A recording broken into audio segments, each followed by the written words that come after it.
I'm Cass. I'm Rachel. And you're listening to The Appliance Girls.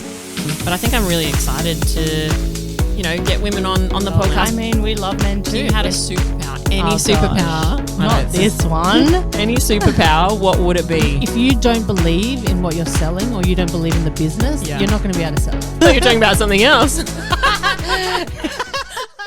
Good morning, everybody. Good morning. It's a special episode today. We have Amie. She is a career and biz coach. Yeah, joining very us exciting. Today. Very exciting.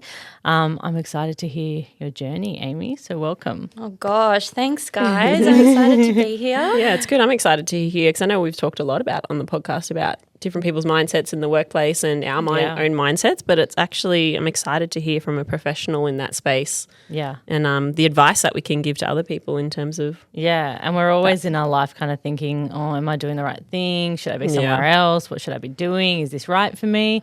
And I feel like, having an outsider opinion will be an inside scoop. Yeah, it'll be good. I love it. I love it. Yeah. So I think we just start from the beginning on how you got to where you are. Yeah. Oh my God. It's a big one. It's a big one. I know. I'm like, wow, okay, where do I begin?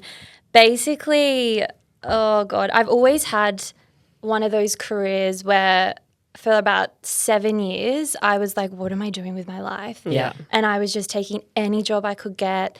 And I felt, this sounds so bad, but I felt really stupid. And I was like, why can't I do these jobs? Like all my other friends are killing it. They're making so much money. They feel so happy. They're so fulfilled. They're so passionate. And I feel nothing. And I'm just taking any job. I'm literally settling for anything I can get because I need to go out. I need to pay my rent, my priorities. And I just felt really stupid, but I've realized now that none of the jobs I were doing were aligned to me and my essence, what I wanted, my values or anything. But at the time I couldn't see that. And I was just like, it's almost like you're kind of like in a movie, but you can't see the movie playing and you just feel like you're just going through the motions of life. Yeah, totally. And and it starts to just feel really mundane and really exhausting trying to keep that up. And one day I was in this, God, it's so weird. I was working in this property job at Dexus, and the whole day I had to deal with spreadsheets on Excel. Oh, gosh. No, but I can't use Excel. So I'm like, I actually have no idea how I got the job. And every day I was like, what am I doing? And I had to call out my mom, and I was like, how do I make a table? I literally was like, how do I have this job? Yeah. And so I was like, God, I'm so dumb. What is wrong with me? And the self-talk, do you see how even just quickly it's so negative? Yeah. And so one day, at the time it was horrible, but I sneezed and seized up my spine. And I remember it happened on the way to work into the city, and I couldn't walk. And my boss at the time, she was such a sweetheart, and she took me to a chiropractor, and he was like, I can't help you. I don't know what's wrong with you. So I couldn't walk for 10 days. Wow. And it was horrific. At the time, I was like, oh my God. Oh my gosh. I know, it was so painful. And now it's be grateful for your backs because you don't realize how much you need them. So I hurt my back, and then I ended up getting let go because I couldn't work for 10 days because I was just stuck on bed rest. And I was like, my life is over. What am I going to do now? And I randomly stumbled onto this recruitment job. And I'd never heard of recruitment. I didn't really know what it did. Yeah. And then I remember my boss at the time, he was this lovely English guy, and he just started his own agency, and he took me under his wing. I was his first hire. And I was like, oh, finally, a job that speaks to me. Yeah. I felt really passionate. I felt like I could do it. And it just made that feeling was just, I'm thinking about it. It's just it just warmed my heart. Yeah. And that was the best thing ever. Loved the job, hate the industry. Yeah. Especially working in agencies and recruitment.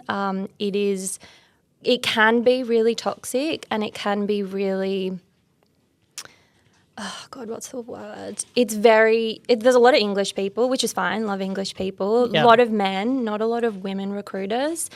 And it's a bit like dog eat dog. Yeah. And working in agencies, it's that hustle culture. You need to be making sales. If you're not making sales, you're out of here. Yeah. And I don't work well under that. I literally freeze up and do nothing. And so I moved to another agency. It was very similar, very toxic work environment. And one day I was like, I just have to quit. Something in my body, I was like, I just have to quit. I've got no job lined up. I have no idea what I'm going to do. And I ended up resigning, and you get put on garden leave in sales, which is amazing. It's 4 weeks paid leave. And for 2 of those weeks, I just sat in bed and cried because I was like, what am I doing? Yeah. Like, why is this so hard? No one talks about this at school. Yeah. You know, you leave school and then they're like, amazing, here's Off the you big bad go. world. Yeah. On your own. Like, what do I do? Yeah. And then one day my mom, she has her own business, she was like, why don't you just work for yourself? And I was like, whatever, like, shut up, Mom. And then the next day, or like a few days later, I came to her and I was like, I'm just going to do this myself. Like, it had to be my idea. She tells me about that all the time. But yeah, and so I started my own thing, and that's next year it will be 7 years. Awesome. Wow. Yeah. That's so good. Yeah, it is. But you're right. I feel like a lot of people, when they're working in like toxic environments, they feel like they're stuck and almost like they can't leave. Yeah. Like they don't have anything else to go to. And so I feel like building that courage up to be like, no, I'm going to get out of here is hard. It's hard. It's because in the moment I had a lot of shame around what was going on. And I don't talk about it a lot still because I'm like, I still feel like I'm in the wrong because at one of the agencies I had my skirt pulled up twice at work and like in the office, and they spoke about my like pussy in a group chat with someone that I was managing, and it was absolutely horrific. But at the time I was like, this is my fault. Because I remember my boss said to me when I quit, he was like, well, I can't help that you're friends with all the guys. Like you're so close with them. That's not my fault and that's not my problem. And so then I was like, okay, well, I had so much shame around my story, and I was like, I can't do anything. This is my fault. And, you know, you just, the shame is what really gets you. So I didn't speak about it, and no one at the work spoke to me after I quit. And when I did start to put in boundaries for myself, they were like, which took me a really long time to get to, they were like, all of a sudden, I'm hard to manage. Yeah. All of a sudden, I'm being performance reviewed. I'm being micromanaged. And at the time, I was the head biller. So I was making the most money, but I was literally being watched by a microscope. And I probably was hard to manage because I was like, leave me alone. Yeah, like, just I'm doing my job. I'm getting results. Exactly. Like, what do you want from me? Sales is like, as long as you're making money, who cares? Yeah. Right? Yeah. Like, who cares? Yeah. But I was like, oh my God, there must be something wrong with me. And my self-talk, my mindset, I had no self-worth. I had no value in my career. I was just like, I am the worst. And this is just what happens in jobs. Yeah. And it's through my business, I do recruitment, but I also coach women and men. And it's been through sharing my story and hearing other women talk about their stories and then me sharing mine and having that connection. It's allowed that shame to kind of slowly crack away and realize that it's not our fault. Yeah. It is never okay. And if anyone listening has been through anything similar, it's 100% never our fault. Yeah. And and you're not alone in how you're feeling, because it's debilitating. It For really sure. seeped into every area of my life.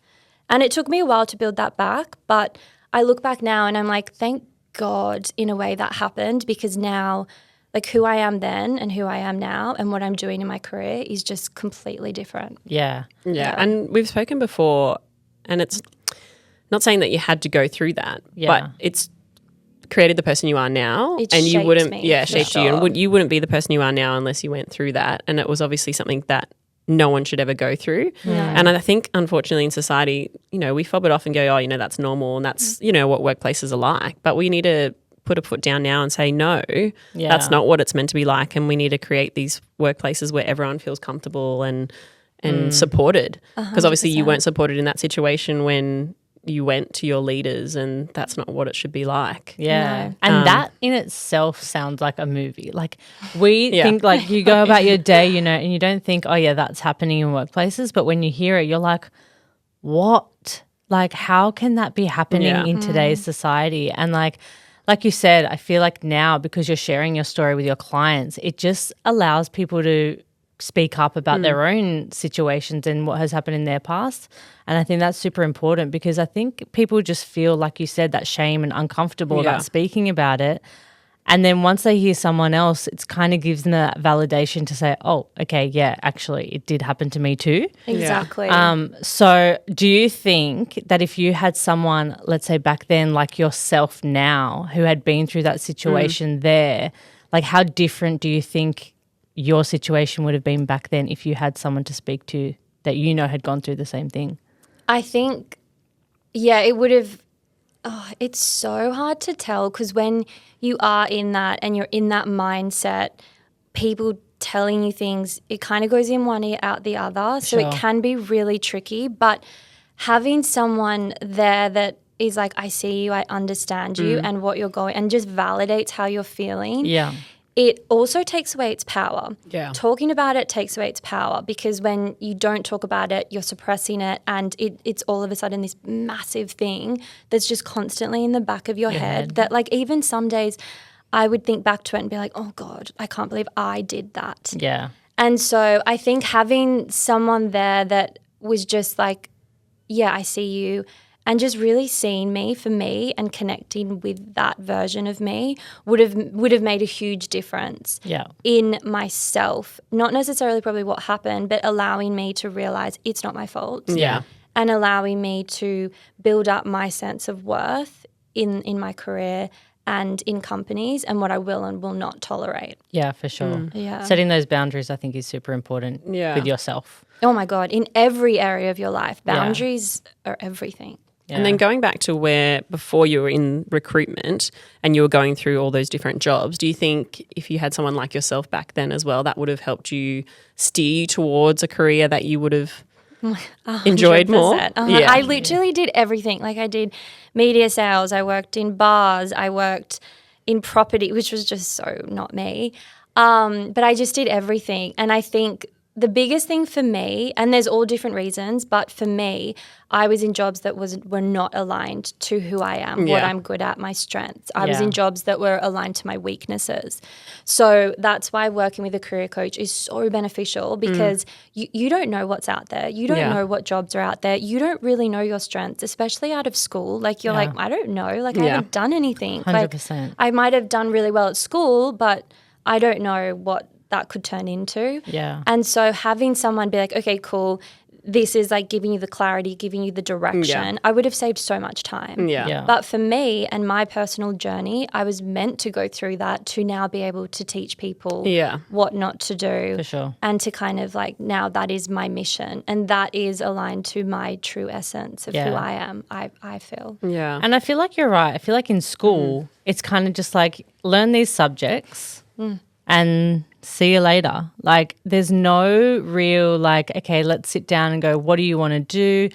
Why do you want to do that? And have someone like you, or a career coach or someone, just to sit down with you and go, okay, what are your skills? What are these? Because in school you're like, yeah, okay, doing an essay on history. It's like, great. What am I going to do in my future that's going to have that? Yeah. So they have careers teachers, but it's not as in depth as I think it needs to be, because school is like a tiny, and we've spoken about this so many times on the podcast, but a tiny speck in your whole entire life. But then there's not, and it's all about what you're doing at school, but then we're not putting enough emphasis on, okay, well, let's actually look at what are your possibilities for your future? Not locking you into anything, because you don't have to be locked into anything, but it's going, okay, what are your positives and negatives, or your skills, and what aligns with that, and doing that in a more in-depth conversation, which I think needs to be brought in more than writing an essay. Yeah, exactly. Totally. And how to do tax, and how to you know, do all of that, like how the to real adult. world. But also emotional empathy. Politics, who do we vote for? What do they do? Like what do they, what does this even mean? Like, I feel like they need to do more like general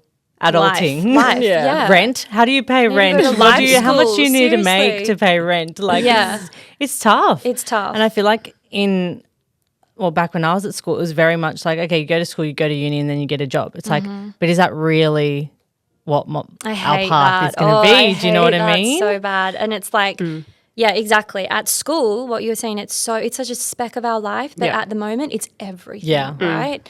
And you can't see beyond school because you're just taught, exactly. Go to school, you go to uni, you work a 9 to 5, you retire, you have your super, and that's life. And that's it, And I really love to break the mold because I'm like, I do not live a 9 to 5. I do whatever I want, but I've built something that's mine. And I'm like, if I can, everyone can. Yeah. And some people love to do that. And some people, they're just like, this doesn't align with me. And that's okay as well. Yeah. Yeah. And I We think people get scared too because they think this, starting their own business is such a huge thing to do. And it is a big decision because you need to spend all your time kind of at the beginning building it and everything. But I feel like you said, everyone has the ability to be able to create something if they have that idea. And it's just giving them that, what's the word? That motivation. Yeah. It's and your inspiration, mindset. your It's mindset, your and mindset. being able to tell yourself that you can do it. Because especially women, we're very like, nah, I'm not good enough to be able to do that, or I can't do that, or I'll someone else can use that idea, and we always like kind of self-doubt and put ourselves down when we should be doing the opposite. Yeah. But then hearing you say in those jobs originally, you were saying like you felt dumb. Like, I've experienced that before when you're doing something and it makes you feel like that. But then we need to change that mindset, which is obviously what you do for work, is change that mindset. No, I'm not dumb. It's just this is not something that I've done before or that I'm actually good at or I'm aligned with. So or I like to do. So that doesn't make me dumb. It just makes me that's not something for me. Yeah. And that's okay. But then that's just how our self-talk. Yeah. So yeah. Exactly. And also just giving ourselves a break. Like we don't have to have it all figured out. And if you're feeling stuck, it's actually a good thing. Yeah. Because then you've actually got awareness that, I'm actually not happy. Yeah. But a lot of people see stuckness as bad. Yeah. Which I it's think not. as well, when we were growing up, like there was this perception that work, like you're not meant to like your work. Like it's work. Yeah. You know what I mean? Like you're not meant to enjoy it, you're not meant to like it. But now these days, like it's something you've got to do that you're going to enjoy. You're there every day. The people around you, you're going to be there more than you're with your families at home. Like you need to find a passion in it, and you need to find a company that has a culture that you're going to align with as well. That's going to have a positive culture around it. And I think that's what we try to create here, if anything, is like a positive culture. People want to come to work. People want to be here. It's not, I've got to go to work today. Do you know what I mean? Yeah. Because I feel like a lot of people have that. It's that, I've got to go to work again today. Can't wait for the weekend. It's like, it's very dull. And they don't have that decision to say, you know what, I need to find something else in my life. Yeah. Yeah. It comes back to what you were saying before is I feel like a lot of women create stories around, well, I can't have that, and then they just attach to that story because it just feels safer, right? Because it's what our nervous system is kind of like used to. Yeah. And the thought of having something else is so terrifying. So our brain will just want to think of all these excuses as to why we can't have it. But whereas I found that a lot of men, and I love this word, but men have the audacity to be like, well, I can have that. I want that promotion. I want that raise. Like I can have 50 grand more. Yeah. But whereas I'm finding, and I'm not saying this is all women, but some women will be like, well, I can't have that, or I've just had a baby. I have to go back to square one. I can't enter the workforce. I can't have my business, and I can't have, I've got the mortgage. And like we just create these stories that it all just becomes way too far. Yeah. When it's like, actually, if you think about it, there are so many women that have incredibly successful careers whose husbands actually stay at home. And there's so many women that have created a career that they can have a baby, they can be making bank, but they can also be living and not in a 9 to 5 or whatever it is that you want. Yeah. And so being able to use that instead of comparing yourself to someone and feeling like they're better than you, being able to use them as evidence that if they can do it, then so can you. Yeah. Because they're not special. They're literally just a human being, but they've just created the mindset and focused on, well, I can have something. Yeah, it's almost like we talk ourselves out of it. Yeah. Oh, Like we come up with this great idea and we're like, oh, we think this is going to be great. It's awesome. And then you start with the self-doubt and it's like you literally talk yourself out of doing that one But it's thing. that security blanket, like, you know, it's that safety and the security of knowing, okay, I'm getting paid every week. Like it's, you know, with all the bills that I Correct. need to pay. Like you were saying, it's the mortgage and having kids or whatever it is. And it's the unknown on the other side. So I was a teacher for 13 years and I loved it. I was passionate about it. But there was still something in me that wanted to do more. But then every time like I brought it up, I just would question and be like, no, it's too hard to leave. Like if I leave now, like what will I do? What would I do? Yeah. And then, you know, things happened and I just was like, you know what, I'm just going to do it. And I ended up quitting and my daughter was only, I think, 3 months at the time, 3 months old. So it was sort of at a time where I was like on maternity leave. Yeah. But then now that I'm on the other side of it, I'm like, it's the best decision I've ever made for myself, for my family, for my kids, and I'll never look back. But at the time I was like, what am I doing? Yeah. But I think you just got to make that leap and change your mindset and be like, you know what, things happen for a reason and whatever will make it work. Yeah. Exactly. So, and there's always positives on the other side. Exactly. So, You just have to back yourself. Yeah. Have that audacity to be like, I can do this. I can figure it out and I'm going to do it and just do it. That's probably my biggest advice is just do it. Stop talking about it. Yeah. Stop saying next year. Stop saying, you know, I just need this to happen. Or like, just do it. Whatever you want to do, just do it. Yeah. And I love that back yourself. I think that's what I think we need to stop relying on the external support of other people backing us and being like, you know what, the only support I really need is myself and backing myself. Yeah. Which I think is because we're waiting for that external validation to say, yes, you can do that. But it's like we should be doing just that take to on our own ourselves. validation. Yeah, you can create it. Yeah. It's like our alter ego telling us, yes, you can do it. It's like, okay, thanks. I'll go do that now. So when you first started, how did you start? Like how'd you get clients? Whatever, like what did that look like? Well, I was really lucky. My boss at the agency was like, I'll just waive your non-compete because, you know, you're not going to be successful, whatever. That agency is not around anymore. So, That's a good thing. We're like, glad. But basically I was like, okay, I'm going to work for myself, created a name, did all of that. And literally, I think my garden leave ended on the 4th of April and on the 5th of April I was already making money because I was like, what can I do to just make money from day one? I need to create as much safety as I can and I just need to feel good so that I can, you know, not fall into that spiral. And I chose to not talk to anyone about it. I'm very impulsive just with anything, but I was like, I don't want anyone's opinions. I don't want anyone's fears because a lot of people are like, how are you going to make money? Like, aren't you scared? Blah, blah, blah. And I was like, I don't need your limitations. Yeah. So I was like, nah, all I focused on was this huge business that I was going to create. And that's literally all I thought about. And from day one, I worked with a client and I consulted for them. I think it was 3 days a week. So I was on a day rate and I was making money from day one. And then I worked for them and they were an old client. Yeah. And I worked for them for about 3 months while I built up my whole recruitment in the background. And then I remember I went to Hawaii with my family as like a work trip. And then when I got back, I ended up quitting with them and just doing full-time recruitment. Yeah, nice. And so for me, it was an easy transition. But, I mean, it is also hard, like having to really grovel, not having any safety, not having anything to fall back on, having no salary, having no one to, like, talk to.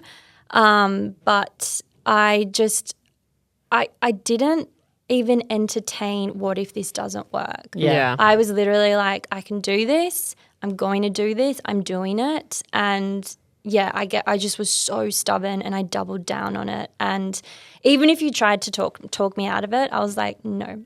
Yeah. Yeah. I think you're right though. As soon as you give someone like your kind of idea of what you want to do, it's straight away like, oh, the negatives. Like, okay, how are you going to pay your rent now? What are you going to do this? It's like, what are you going to, and then that kind of is like, oh, okay. Because they want you to validate how they feel. Yeah. But because they probably might want to do it too, but they've got all these, you know, fears. And then if you sit and you're like, oh yeah, you're right. Oh my God. Then you're validating them, right? Yeah, for sure. Making them feel better. But if you're like, no, I can do it, then that's kind of like scary for them because they're like, well, hang on a minute. Like, no, I don't feel that way. Yeah. So, you have to unapologetically back yourself, go after what you want, and dream even bigger than what you think you can have. Yeah. So what are the kind of things that you look at when you get a client on board, and how do you kind of help them find where A they recruitment should be? client or a coaching? Let's go coaching. Oh, okay, coaching. I have different programs. So first off, I'll be like, okay, cool. Where are you in your career? How are you feeling right now? And then like, how do you want to feel? And that will allow me to kind of see which program's probably the best for them. Yep. But a lot of people I have come through are feeling stuck, lost, unfulfilled, no passion, but they have no idea where they could go. Yeah. And so that's probably my favorite thing to do, is help someone find that direction, because it's a lot easier than we think. And all it is a mindset. Once we change your mindset, once we reframe, then they're just like, like I had someone in my 5-week program doing this clarity, and within the 5 weeks she'd started a business, had 2 clients. And she was working full-time at a company. And so, changes can happen so fast. Yeah. You just have to keep going. Yeah. Even when it feels like it's falling apart, you have to just be like, no. You have to have that stubbornness. Yeah. And that, like, you just have to, that conviction of where you want to go. Like, not accept that it's going to fail. Like, you're not accepting anything like that. No. And even if you do fail, like, cool, I've learned something. Yeah. I don't see it as like, oh my God, you need to, because if I had there's been so many times I've failed, and if I had have failed, and if I had have like allowed that failure to mean something about me and my business, then I would have stopped years ago, and I'd be working in a job that I hated. Yeah. You know, absolutely hating life. And now I'm like, okay, cool, I've learned something, and then I'll just keep going. I won't do that again. Yeah. Yeah, I love that. So with coaching clients, a lot of it word of mouth, finding you. How do you? Yeah, so through my recruitment, I grew a huge following and connections on LinkedIn. Yeah. So a lot of it is through LinkedIn and through word of mouth, people and I kind of just do it, anyone I talk to really. But a lot of that is LinkedIn, word of mouth, and even people I recruit. Yeah. Yeah. So they'll be like, actually, I need help with X, Y, Z. Yeah. And so I'll be like, let's do it. Yeah. So with your coaching and your programs, is that you're meeting with them face-to-face, over calls, kind of over how Zoom. Yeah. Yeah. Because 5 weeks, that's not, like, it's a long time, but it's not really a long time. And for that change to your mindset to happen in 5 weeks is pretty incredible, because your mind can be pretty crazy sometimes. And to get out of a negative mindset, like, you feel like it should take longer. Yeah, so that is so true. So it's like, what's that saying? You can take a horse to water, but it can't drink or something. Yeah, so like I give everyone the tools, and once you reframe things, because I'm also an NLP coach. Yep. So in the 5-week course, the first week is we're really understanding like what it is that you want, and then you go away, and then you kind of like think about every limitation you have. And then the next session, we really work through, okay, cool, let's change these. Let's actually change these pathways in your brain to start to think of the growth of the possibilities instead of all the limitations. Yeah. Because really the limit doesn't exist of where you could go either way, negative or positive. And so, and then we then be like, okay, cool, once you've got a mindset of like, okay, I'm 50% open to I can do this, that's enough. Yeah. And so then once we're there, then we just go through the action steps. This is exactly what you've got to do. You follow it. And then some people will continue working with me if they're starting their own business, because obviously starting your own business, it's like the biggest mirror to all your deepest insecurities. Yeah. And so then you've got to just work through those. Yeah, and there's so many things people don't know about starting their own businesses. Yeah. It's like there's so many unknown factors that are like, you can't just choose a name and start. It's kind of like, oh, do we need to copyright this name? Do we need to copyright our idea? Do we need to, you know, and you have to put mark money away this website? The tax. tax. Like, there's so many things that we just think, we just start it and that's it. But there's the background kind of admin task that having someone like you as a business coach is actually really beneficial. Yeah. Because there's so many things, even websites. Oh, exactly. And but how to also Domaining navigate your it all. website Yeah. Because it's all well and good when your business is killing it. You're like, this is amazing. But you really need someone in the support of how to navigate the downtimes, because there's an ebb and flow with everything, right? Yeah. And when you're in that place where you're like, oh my God, everything's not working out. I'm not making money. You need to still hold yourself to that same version of you who's killing it. And that's the work. That's the tricky bit. But even when I remember I had COVID. COVID was the best example. All businesses were basically shut. Everyone was on, what was that thing called? Job Seeker or whatever it was called. Yeah. I was like, okay, well, what am I going to do? I need businesses. And so I was like, I'm going to see this as a good thing. And I pivoted. And that's when I started doing resume writing. And I started helping people with their resumes and I started coaching. Yeah. And so I could have seen that as like, oh God, I should just go on Job Seeker and then Job Keeper, I think it was. Yeah, Job Keeper. Yeah, Job Keeper. Yeah, it's all coming back to me now. Yeah, I know. It's a distant memory. Yeah. But I was like, I could have, just been like, okay, cool. I'll just get a real, not real job, sorry, but like a full-time job and go back into that. And I've had moments like that, but then I'm like, no, I've got this dream, I've got this vision. I just have to keep focused on that. And I was like, what can I do here? Yeah. And then you just organically grow into things. Yeah. With COVID, do you feel like because I feel like COVID was probably the time where everyone started to question their careers and their life, because especially we were also we were balance. also kind of like in this weird time where we couldn't go to the office, we were working from home, and even that was very But I think it's because we had more time to think. Yes. And so then people were like, well, I've got all this time to think now. What am I doing with my life? Yeah. And Do you think like you had more people come to you during COVID? Like were you I think were once you everything busy? got back to normal, Yeah. I think obviously we had no idea what the heck was going on. Everyone was terrified. Mm. But once people were going back to work and it was getting busier, people were like, okay, cool. I know that I can do my job at home. I know I don't have to be in the office every day. And it has actually been a really good thing, I think. Like obviously, COVID was not good, but it's been able to create changes and conversations around, well, what does work-life balance mean? Yeah. Do we really need to have everyone in the office for 9 to 5? Can you come in a bit later? Can you make your own hours? Can you work to a pace that aligns to you? Because some people work better in the morning and then by 3 p.m. they're like, my brain just doesn't work anymore. Yeah. And that's okay. But we've been taught that no, like even if your brain's not working, you have to keep showing up at work. And so it's allowed people to kind of create a work style, I guess, that suits them. Yeah. I agree. Yeah. And the balance, like in recruitment, a lot of people would be like, before COVID, it was like, yeah, you're in the office every day. And now it's like, it's kind of refreshing to see. Like before it was like you were lucky to be able to work from home, and now it's just standard. Now it's the norm, because like you said before, it was like, oh, that's like a treat for you to work from home. But now it's just like people, like I know heaps of people that haven't gone back to the office full time. It's still 2 days a week or whatever it is. So it's definitely changed, and I feel like that gives people the opportunity to have that, time where they can just sit and work. Freedom, Because right? sometimes when you're in the office, you feel like you don't get anything done because there's so many outside factors that are like factoring into your day. And then at home you can just sit there and just work and just be But I like the pajamas and exactly. relax. Yeah, not have to get ready. I like the hybrid, like as in from home and then in the office, because then you're getting the social aspect because, the culture of the office as well, or the work environment, but then also working from home. So I like the hybrid version.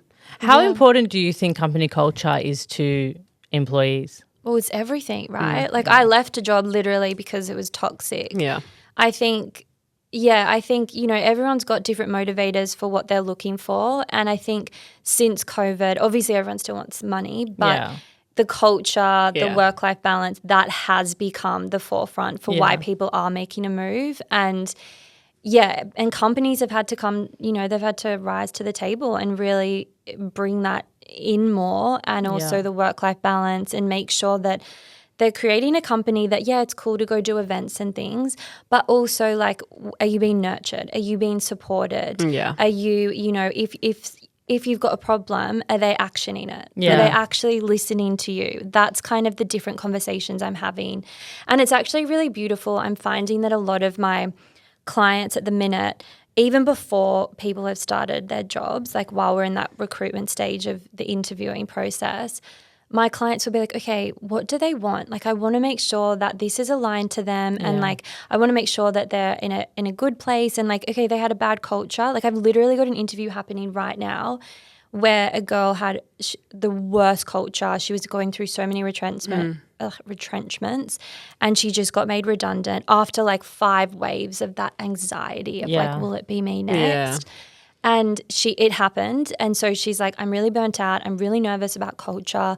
It was really toxic and I don't want to go to that again. Yeah. And she told that to the CMO when she went for an interview at this new place.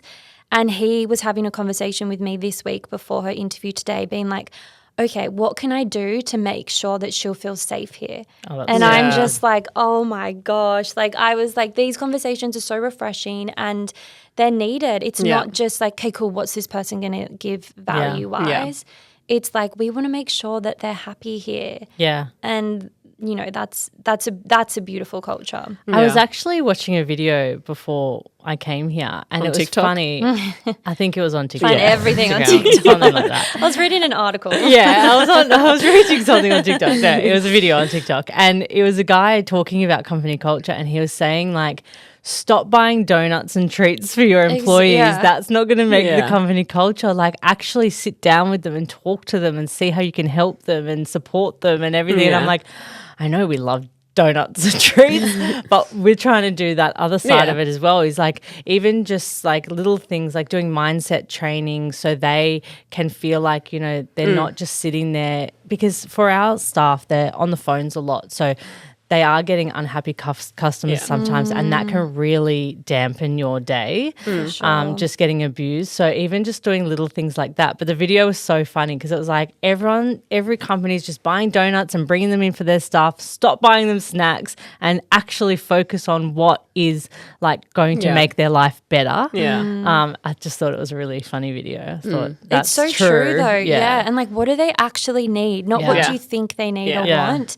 And everyone's different. Yeah. You know, we're all so unique. We all have different needs and they need to be met. And that's the reason why people move on, is because their needs aren't being met. Yeah. But then it's changing with the times, I think, as well. Like, as in companies, you see companies that aren't changing with the times and they're just the same way they were 10, 20, 30 years ago. For sure. But they need to change with the times because generations are changing, people are changing, society's changing, you know, so they need to change as well. Well, the younger generation are asking for it. Yeah. They have that audacity. Yeah. They're just like, okay, cool, I'm coming in at, 70,000 plus super. Yeah. With your clients. Which is wild. My first job, I was on like 38,000. I was on like, I think I was on like 18,000 or something in like a wild food shop or something. Yeah, like I think that. first year out teacher, I was on 50,000. I think. Yeah. And that was like after 4 years of uni. And that's okay. Yeah. That- But you know, like, that you're is- right, the younger generation coming in thinking they're going to start at 100 grand and like, have this big job. It's like, no, buddy, you got to start your way at, like, start at the bottom, you'll work your way up. But do you really now? You don't. I know, that's true. That's the thing. You got 18-year-olds that are That millionaires. is true. You know, That like, is true. social media has changed the game. For sure. Yeah. And so it's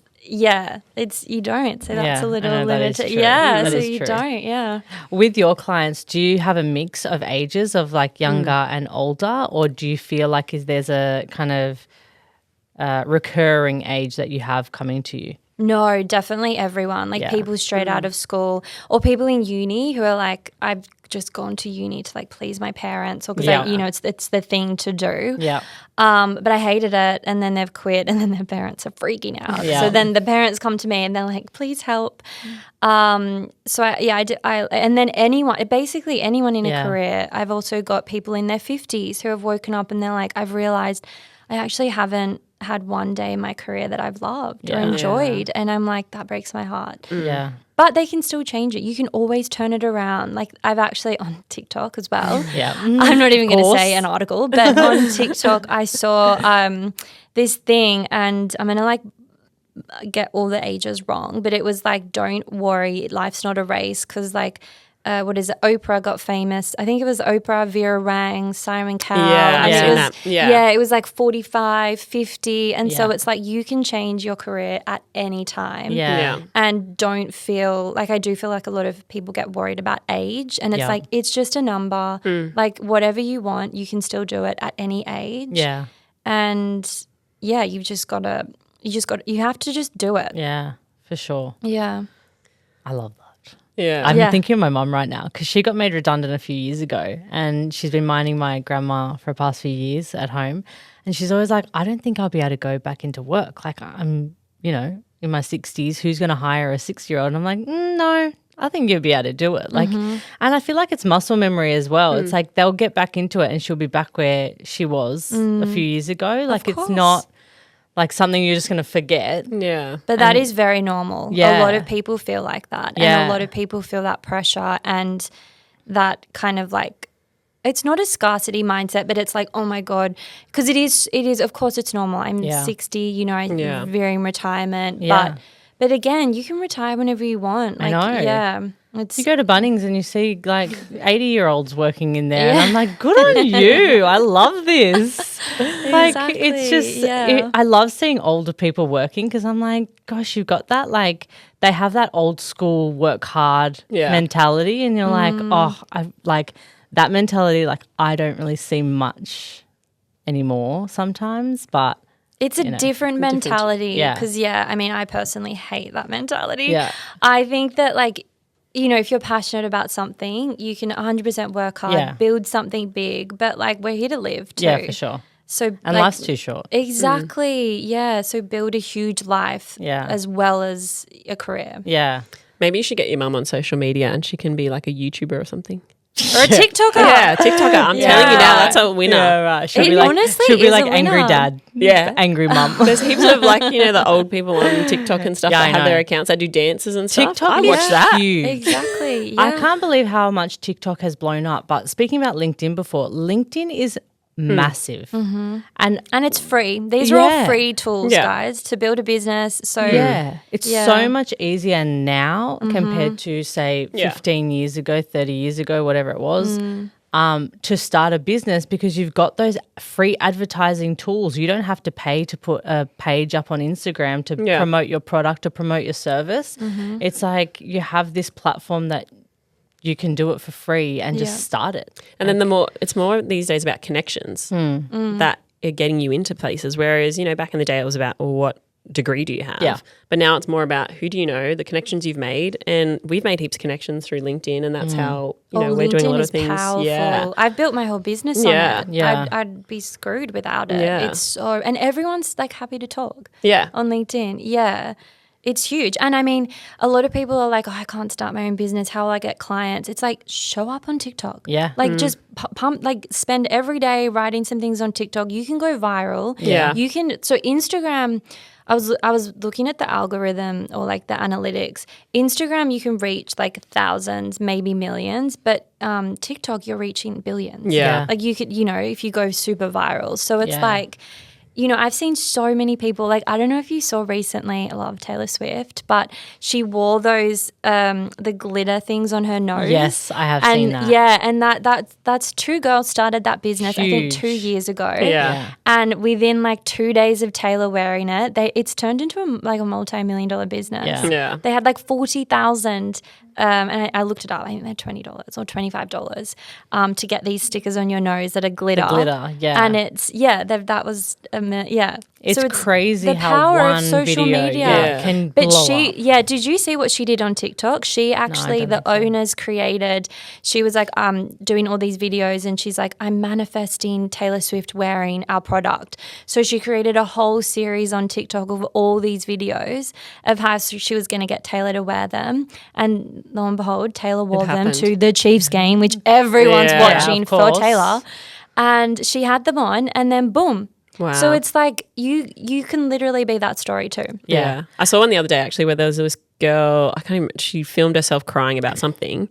And then from that one video, she got 2 million followers. And then now she's just launched her own beauty line from that one video. Like it's Smart, just created see? this Crazy. What ball about the rolling. hot tour girl? Yeah, tour girl, yeah. She had my her 15 God. minutes of fame. Well, she's got a podcast. know. Yeah. Like she's like, and that's smart. Like that's smart business, It's right? crazy the things that actually go viral. This could it's go the viral, things guys. it's the things that you don't even think about. Like we always say this, we try Yeah. so hard with our TikTok videos that we're like, maybe we're just trying too hard. We just do something stupid one day and then that'll go viral. It's Yeah. like Yeah, the just have fun algorithm with is so it. funny. Like And be what? real. Yeah. Like, don't you find that like the girl crying, that went huge because people connect to that and they're like, oh, I feel your pain. I know what you're you're feeling, you know? So, and I think that's the difference between Instagram and TikTok as well. Instagram, I feel, is very happy life, picture perfect. Everything is very, you know, picture perfect. Whereas TikTok, it's more people actually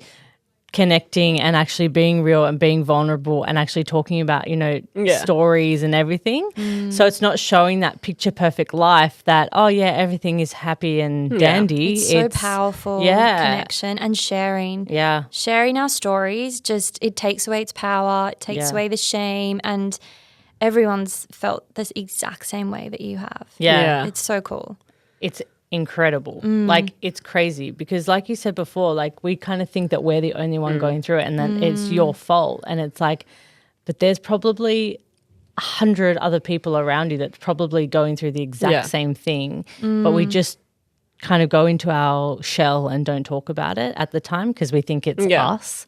Exactly. But that's also the purpose of the podcast, is that's why we wanted to share women's journeys, you know, in industries. And our biggest thing is sharing women's journeys in male-dominated industries. So that was good that you shared that as well, because that was your experience in a different setting to what our setting is or our industry. Yeah. But someone listening to that might be in that current situation now, and then will hear that and be like, you know what, I need to get out. I need to stand up for myself. Get out, please. Get out. Yeah. And that's the power of different things like podcasts and social media. Exactly. So, sharing stories and people seeing it. It's like so and being raw important. and vulnerable and like, it's such a beautiful thing to be able to, it's scary, but it's so, that's strength to me, is being able to be, this is my deepest, darkest moment. Yeah.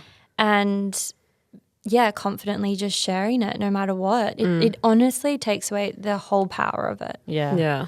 What do you think in your business have you seen are the biggest challenges that women are facing in either getting new roles or in their current roles? The biggest challenges? I think it's not necessarily a challenge. It's just like actually believing that you can have it, because like I coach a lot of women on getting pay rises and they're terrified. Oh, well, no, they just gave that person a pay rise or a promotion, or, you know, I know that it's not going to happen for another 6 months, or you know, there's just all these stories. Like I was even currently working 3 people's jobs because they're away or something at the minute. I know. So she's like, I'm stressed and I'm busy and I'm stressed. And I was like, why don't you tell your boss that, hey, yep, I'll get to what you've asked me to do, but I've just got to do X, Y, Z.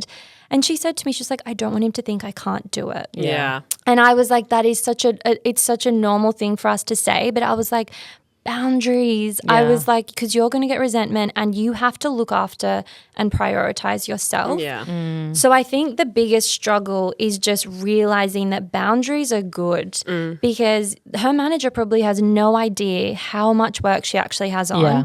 And he's probably just like, cool, if I just keep giving you work, you're just going to keep saying Doing yes. it, So I'm assuming you're fine. It's like communication. You need to be like, hey, actually, I need help. I need support. Yeah. But we're too scared to say it because, again, it just comes back to that beautiful word of audacity. We just don't feel like we have the right to be like, actually, like, no, exactly, because it's such a bad word. I think we feel it, like people feel that it makes them look weak if they go, you know what, I'm actually struggling, I need help and I'm not getting through these tasks or whatever it might be. But it's actually, we need to reframe it to go, no, that's actually a sign of you showing strength by going, you know what, I need help and getting help.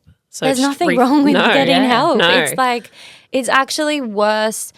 And it's a form of people pleasing, which is just manipulation, right? Yeah. For just people to like you. But, you know, I have so many boundaries of what I will and won't tolerate or like whatever. And that makes me feel good. And so that's the most important thing to me, is feeling good. So, and I think like if we keep saying yes to more tasks because we're scared, it's like that's when we're going to fall behind in the tasks we're actually doing and look worse to your manager because they're going to see you as you're not actually getting on top of your work and you're falling behind. And that's when it kind of spirals downwards, because you're like, I've said yes to so many things because I think that this is going to show that I'm, you know, working and everything. Stress is just not good. Like cortisol is so important right now. Yeah. You're going to put on weight, but it's just like that stress is just not needed. Yeah. And if you just had that open communication and not being we're just so terrified. And it's not just women, it is men too. But, you know, you can just be so terrified to just say, hey, like, I'm putting my hand up. I really need help. Yeah.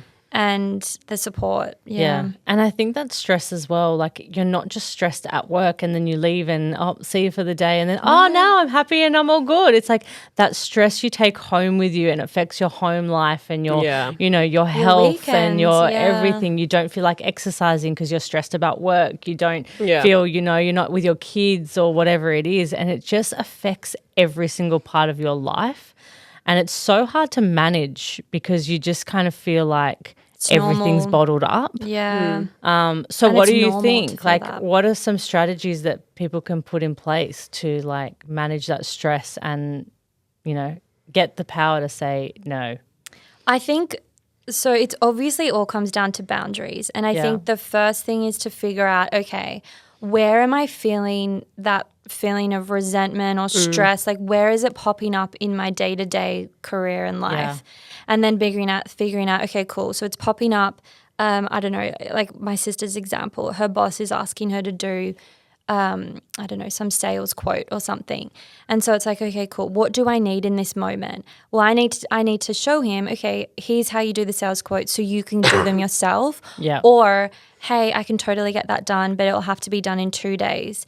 And so being able to figure out what you need in that moment so that your needs can be met. It's kind of, I always make the parallels between relationships because sometimes when you're in the career and you're going through it, you can't see properly. Yeah. But when you think about a relationship, it's like if you said to your partner, if your partner was just constantly taking, you would feel so depleted. So your needs are so important in your relationship. So think about it, how the relationship works, and then put it back to your career and be like, I know that I'm valuable. I know that I do a good job. I know that, you know, I don't need the validation from my boss, but I need to make myself feel good and prioritize myself. So what do I need in this moment? Okay, cool. I need to do this. And then go and actually have that conversation with your manager.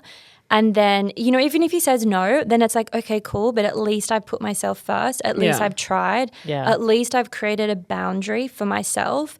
And that will lessen the stress as well because you're at least – because a lot of the time stress is – it's kind of like you're stressed, but you're also really angry. And a lot of the anger is at yourself because you're not saying, hey, and you're building up that resentment. But if you can kind of move through that and be like, well, what do I really need in this moment? And then ask for it. That will help really lessen that stress, that resentment, that anxiety, and it will allow you to feel empowered and it will allow you to be like, okay, oh my God, I got it. Like, they didn't even care. Yeah. Okay, expressing myself is not a big deal. Yeah. Just like how you would express to your partner. You know, it's actually really helpful. Yeah. They'll know how you're feeling. You might even get more support. You might even get a raise. Who knows? Yeah. But like, you have to be able to know that expressing yourself is good and not see it as bad. Yeah, because I think it's, if you don't, how can you expect something to change or action to be taken if you're not actually saying anything and if no one else is aware of it? Yeah, because they don't know. They don't know. So it's having that confidence to go, I'm actually going to say something. Yeah. And, you know, it might just be a slightest change that will make a big difference in terms of what's going on. Yeah. That small tweak or that small change is actually the biggest thing for you. Yeah. Because you're finally like, well, I'm putting myself first and I'm unapologetically saying these are my needs. They need to be met. Yeah. Yeah. Yeah. Yeah, and you're right. I feel like managers, they don't actually know what, like they give you the tasks and your role and everything, but they don't know necessarily how long that's taking you or how many tasks else you've got before that. Yeah. And if you don't say anything, they're just going to think, yeah, they're fine. They got this in the bag. Like they're doing every day. They haven't said anything's an issue until it's actually brought to the table and you're like, okay, actually you are overworked. You're at 150% instead of 90%. It's like we need to do something about that. Yeah. And like you said, that's the only way anything's going to change is if we talk about it. Yeah. And like you said, I feel like when you go and say something, you do get that empowered feeling. Yeah. You're like, in future, I know now that I can go to this person and talk about what I need and what needs help and what needs, you know, what's falling behind. Because without that, we kind of feel like we just can't say anything. But it's also a good thing. Yeah. Because, okay, cool, now my manager knows he's aware or she's aware and now something can change. Yeah. And seeing, just being able to reframe it from a negative thing to actually the best thing for you and for your manager and for the business. Yeah. So if anything, like, you're helping the business out. Exactly. Yeah. Yeah. And that's the biggest thing. I mean, you Right. go to work every day. The whole thing that you're doing is helping the business. But if you're enjoying your work while you're doing it, then it's a win-win for both parties. Yeah. I mean, it's funny because I remember like a similar situation. So when I was teaching, I was a head teacher, but I had to manage like of wellbeing. So I had managed a group of teachers basically. But then someone had left and so I had to manage 2 other teams. So there was a lot of people that I was managing. And my principal had thought that my timetable had been reduced but it hadn't. So I was still getting the same workload but then managing more people.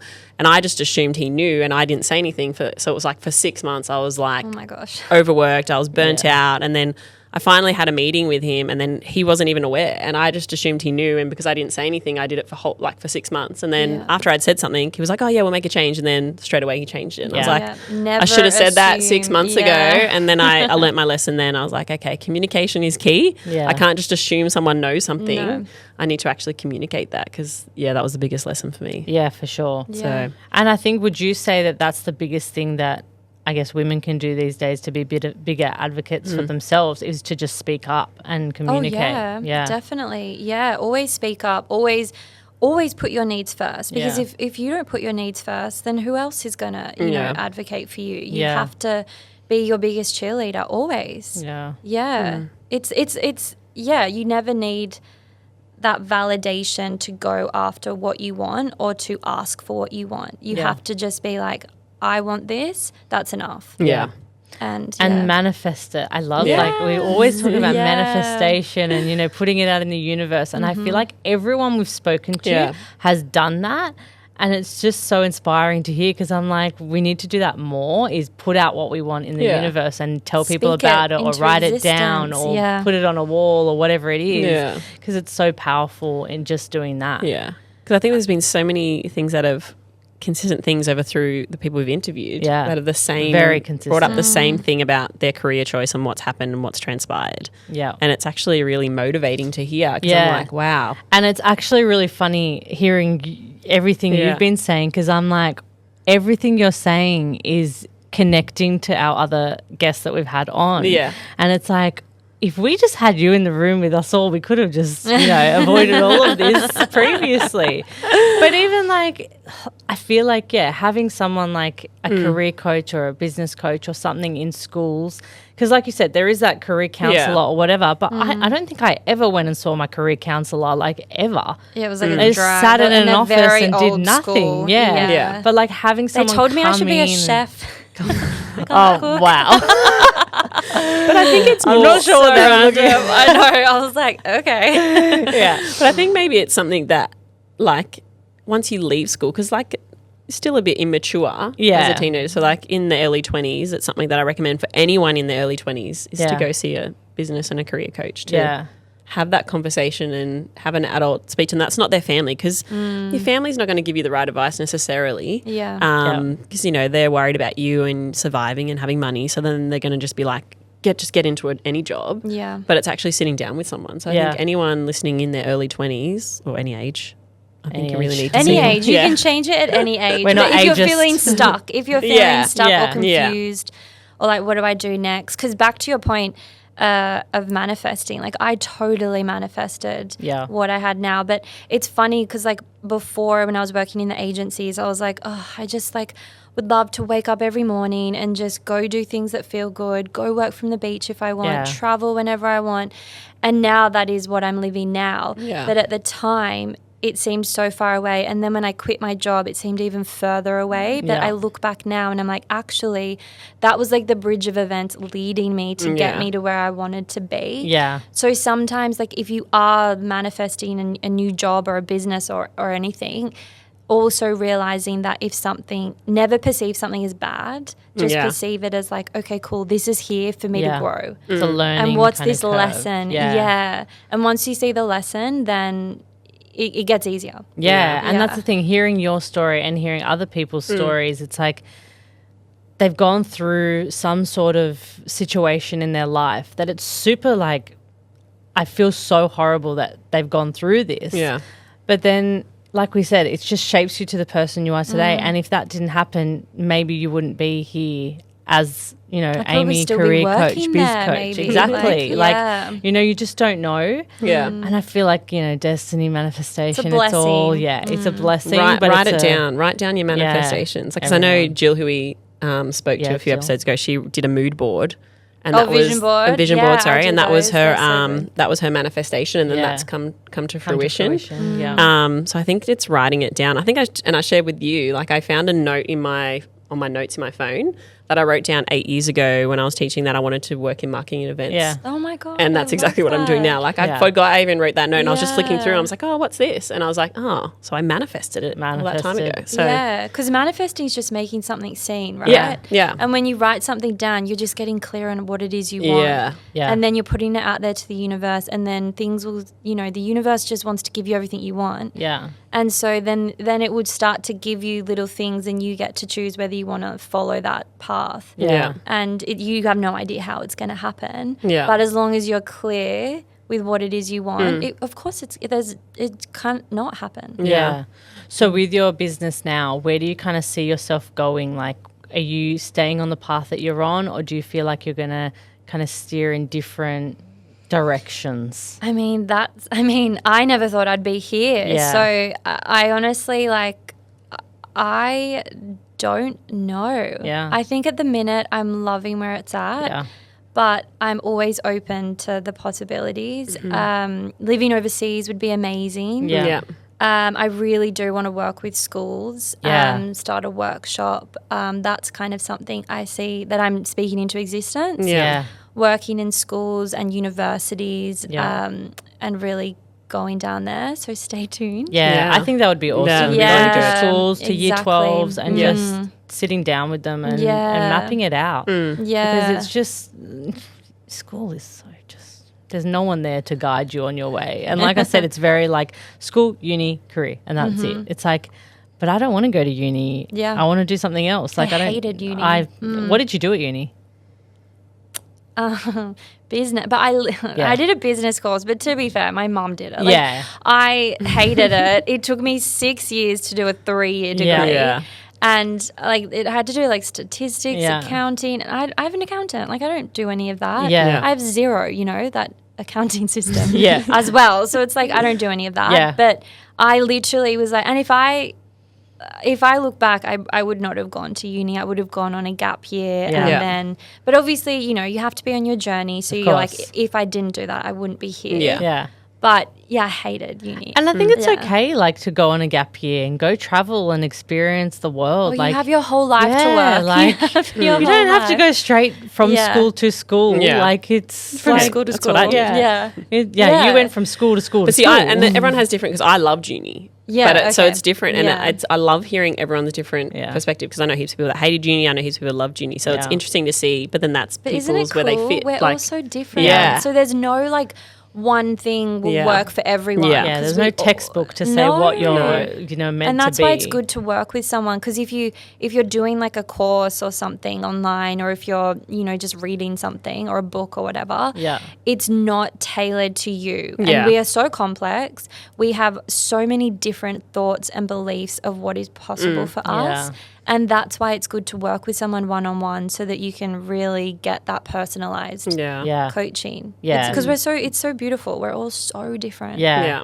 And I think as well, it's having that person to, coach you and kind of bring out your strengths and Yeah. your weaknesses, and it kind of helps you recognize those yourself, because you're not just going to sit there one day and go, what are my strengths? What are my Yeah. weaknesses? Like, you just have to be talking to someone to go, actually, yeah, I am good at this and I'm good at that, and I'm not so great at Yeah. Excel spreadsheets. Oh my god! Yeah, oh my god! I know that is my weakness. No, I suck at Excel. It's not It's not for my me friend. at all. All the formulas, I'm like, how to do a formula for dividing on Excel. Oh, I It's couldn't like, tell nah. you. Yeah, but then my mum, she loves it. Yeah. Like she and my mum froths on like hustling, and like she loves that, and that works for Yeah. her. But for Yeah. me, and I don't know if you guys are into human design or if you've looked at any of those.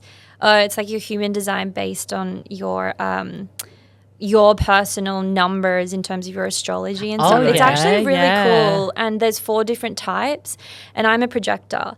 And so it's so interesting. Like I've always like been someone that I will work so hard. I get so much done in 2 hours, and then I need to go rest for like 2 or 3 hours. Yeah. And I always would feel so guilty and so much shame around that, because my mom would be like when I first started my business, she was like my boss.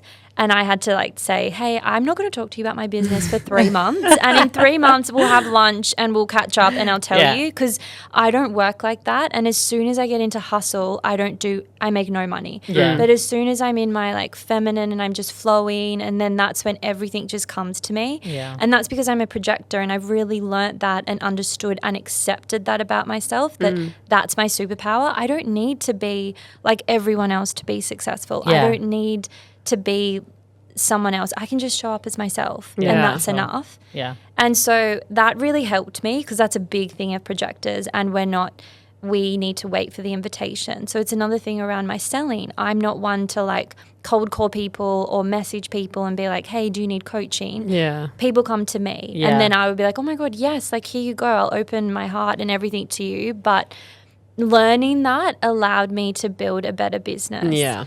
And also accept myself, show up unapologetically, which has allowed me to gain more clients, I feel. Yeah. But then also, accept other people for their journeys, how they show up, how they work. Yeah. And there's no right or wrong.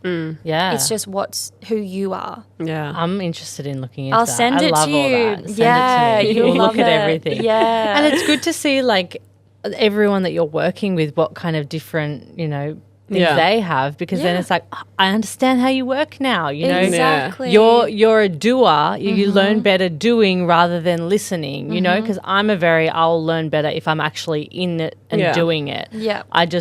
I'll zone I'm out the if same. it's someone just giving me a paper and reading it, or someone showing me it. I'm like, no, I actually have to physically do it to be able to learn that. That can be part of our training we're doing next week. I think so too.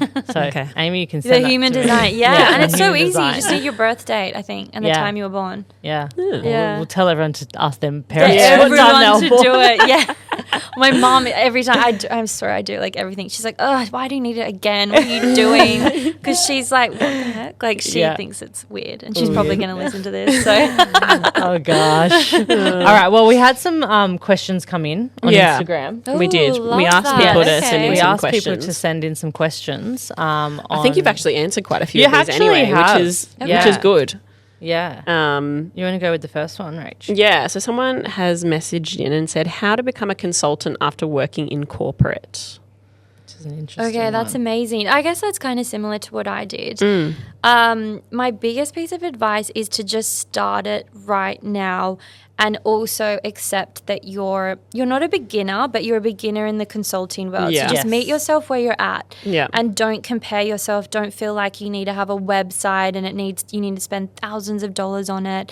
Just start slowly building up what feels good to you, and just don't feel like you have to compare yourself to someone who's 10 years into their journey. Yeah. Yeah. Like when I started, I didn't have a website until I think I did it during COVID. So like 3 or 4 years into my business. And I remember a client said to me, how can you expect it to he said, how can you expect to get clients if you don't have a website? Like, you're not professional. And I was like, excuse me, I've had a business for 4 years now, but okay. And so I was like, okay, cool. And then again, like I could have taken that as like, oh, I'm so bad, I need to make a website right now. Spent because websites are like $5,000, they're a good expensive. one. Yeah. And then I was like, okay, cool, that's your opinion, but that's not mine. Yeah. And so I think that's probably just meet yourself where you're at, allow yourself to be a beginner, allow yourself to start, work on your mindset, and just keep going. Yeah. And just know where you want to go, though. Yeah, that's very true. like I that. think the next one is probably something that everyone thinks, like how to properly ask for a pay rise. I feel like that's something because everyone kind of gets awkward when it gets down to talking about money, and it's like, yeah, but it's fine. See, I talk about money every day. So like money to me is, it's amazing. But because in recruitment, you're constantly like, Talking okay, about cool, what salary salaries. you Yeah. want? Okay, awesome. And I can tell when they're lying, and I'm like, cool, I don't care. Yeah. But the biggest thing is I always tell people, go do like a stock take of your life. Like how much money do you need? If you want a pay rise, like what would that look like for you? Like, what's your rent? What's all your finances? What's your mortgage, etc. And really do a deep dive into that, and then go, okay, don't be like, oh, I need a 5%, 10% raise. Like, actually figure out what that number is for Yeah. you. Add some GST to it. So if you're on $100,000 and you're like, okay, cool, I want, and go big. Like I hate when like some people are like, oh, I got like a $2,000 pay rise. It's like beautiful. That's $5 Yeah. like, extra a month. I don't know, like cool. So like I would be like, okay, cool, go for like whatever feels comfortable for you. Because obviously I would be like, okay, 150. Like I'd be like, that's normal. But feel into like climb that ladder and just be like, okay, cool, what feels good to me? Have a number in mind. Yeah. And then go have that conversation with your boss and be like, I believe that, I want this pay rise because of X, Y, Z. I've done market research, chat to a recruiter. Yeah. And then really just sell yourself, back yourself. Yeah. And ask for it. Yeah. But don't not have a number. Yeah. A lot of people go in and they're just like, can I have a pay rise? Yeah. And then they're like, yeah, cool, we'll give you 5%. Yeah, but here's with $500. inflation, that's Yeah. nothing. Yeah. Yeah. So actually do your research Yeah. and really back yourself. Yeah. But you also have to feel, it has to feel good to your nervous system, because if it's a number that's way too large for you, Yeah. you'll feel really anxious and you won't feel confident asking for Yeah. it. Yeah. And you'll be like, so I think I should Yeah. have this pay rise. And that seems so different to, hey, I've done my market research.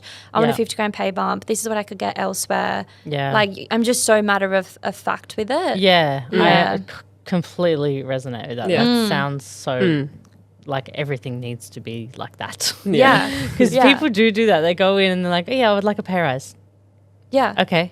Cool. Why do you want a pay rise? How much do Yeah. you want? Yeah. You know, You don't even have to say why. Yeah. It's just like I've been working here Yeah. for, whatever. But like they know that you're doing a good job. course. And just one thing, remember that if you were to leave, I always say this to people when they're like being counter offered, but if you were to leave, the cost of training someone up, a recruitment fee, like remember some recruiters charge like 15, 18%. yeah. A recruitment fee, like that's of $100,000, that's like 15, 18 grand. Yeah. So like in the To grand replace scheme of you. things, and then also like having to train them, like having to look for someone else, like that time and energy. So like just remember that. Yeah. That when you're asking for an extra 10 grand, that's nothing in comparison. Yeah. Yeah. Yeah. And you'll be able to get it somewhere else. Yeah. Exactly. If not. Yeah. It's the next one, right? Next one. When is the right time to start your own business? Oh. Now. Yeah. Again, we get so bogged down in like next year. Yeah. Like, Yeah. it's like, what is next year? It's Yeah. really just another day, really. Yeah. Like Yeah. time is so meaningless. But just literally be like, okay, I want to start my own business. What's the business? Every day, show up as that version of you that has a business. That's what manifesting is Yeah. you becoming that version of you right now. Yeah. And just being like, okay, cool. Every day I'm having those thoughts. Well, if I'm a business owner, am I sitting here freaking out that I'm not going to be able to make money? No, I'm making money. I'm feeling safe. Okay. Yeah. So what other thoughts would I be having? Yeah. And Yeah. really start to like, that's the work, is really being like, who am I right now? Who do I want to be? And how do I bridge that gap? Yeah. And if we keep putting it off and off and Yeah. off and off, then we're going to be dead. Because we're going to keep putting it off and off and Or off. someone else will do it. Yeah. Yeah. Because too many times you want to get all your ducks in a row. Yeah. And But what like are get these everything ducks? aligned, Yeah. but then you'll just keep saying that It's about never anything, aligned. and it's never going to be aligned. Yeah. No. Like, okay, think about me. I just quit a job. I literally had, I think I was like 26 at the time. I can't remember. But I was, I was quite young. I think I had like $2,000 in my bank account. I think that was because of my garden leave money. Yeah. And I had no savings. I was living paycheck to paycheck, so I was getting paid peanuts. And then I literally was like, okay, I'm just going to start a business. And I Yeah. had no backing or support. Like, I had my family, but like, I had a partner at the time, but like, he was whatever. So like, basically, I was like, I'm doing this on my own. Yeah. I have nothing to fall back Yeah. on. And I was like, okay, like I had no safety net. Yeah. But then I thought to myself, and I tell people this all the time, if I was to fail, what position would I be in? I'd be exactly the same as where I am. Exactly. Yeah. Like What have you got to literally, lose? my worst case scenario of me starting a business and failing, I'm already living it. Yeah. Or, you know, or I go back working full time. Like I'm already living it. So Yeah. like, why not? Yeah. You know? And just like if you are thinking of starting a business, go and build evidence of other people Yeah. that have started businesses similar to yours. And instead of thinking like, oh, they've had it easy or whatnot, be like, why not me? Yeah. If they can do it, that's just evidence, and that's just more of a reason that I can do it. Yeah, for sure. Yeah. I like that. Mm. This one we've probably talked about, but is it too late to change my career in my 30s? What? Oh my God, you are still so young in your 30s. Oh my God. Of course. Of course. Like I could change my career. I'm in my 30s and Yeah.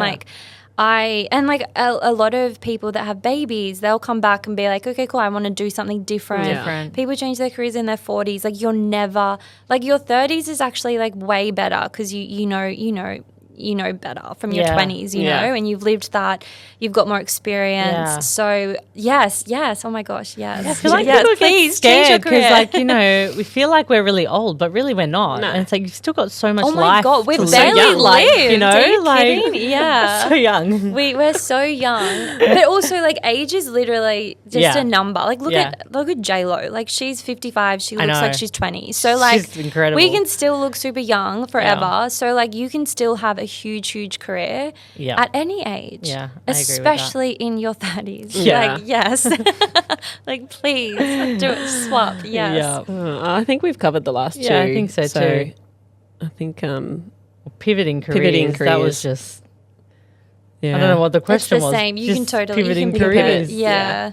Yeah, I think you're right though about what we were just saying as well. Like people, well, I know my friend, she's been in retail like her whole life. Bianca, shout out, you know who I'm talking about. She's been in Hi, retail Bianca. her whole life, like done nothing but retail, and now she's just had a baby, and she's like, I don't You think I want change to a go lot. back. Yeah, You know, when it's you're- like yeah. I want to be able to spend time with my baby and also work 'cause she's a super hard worker. She's awesome at everything she does. And she's like, oh, I kind of want to start my own thing. I said to her, do it. Like, Yes. what's stopping you? Like, you're on maternity Bianca, leave. start Like, your you know, business. you're Yeah. at home. Like, why not? Just Yeah. start researching, start doing things and see where it goes. Just do it. Yeah. You know, that Nike bloody ad is I just know. so good. It's That just saying like, is everywhere. Just do it. Just stop. Just instead of or write down every excuse Yeah. you have of why you can't have it and then just reframe it. Like, Yeah. you Yeah. know, I can't have it because I won't make money. We're like, I can have it because I'm going to make way more money. Yeah. Yeah. You know, and just start to just do that and then just be like, I'm just doing it. Yeah, I love So that. Bianca, we might be into like have her on the podcast Yeah, in I a think year we with her should. booming Yeah, business with and her having the booming discussion business. of her advice for other people of, Yeah. you know, come back But to this she point. is How a she go-getter. started. Like she's like me and her were talking the other day about an idea, and she literally was like, "Yep, I'm going to go research it." She's researching it. She's ordered samples, and she's Oh my like, God, wow. she's really on top of it. So she is doing a really good job. But it was just that first inkling, like, I don't really want to go back to retail. I want to Also, do. has she started a business? She hasn't yet, but she's Okay. in the research stage. Ooh, yes. okay. So Good. watch this space. Yeah, that's exciting. Yeah, yeah. But it's been good. We always end with a question. I know, but we always forget to I organise know a we question. do, but it's like a silly question. Yeah.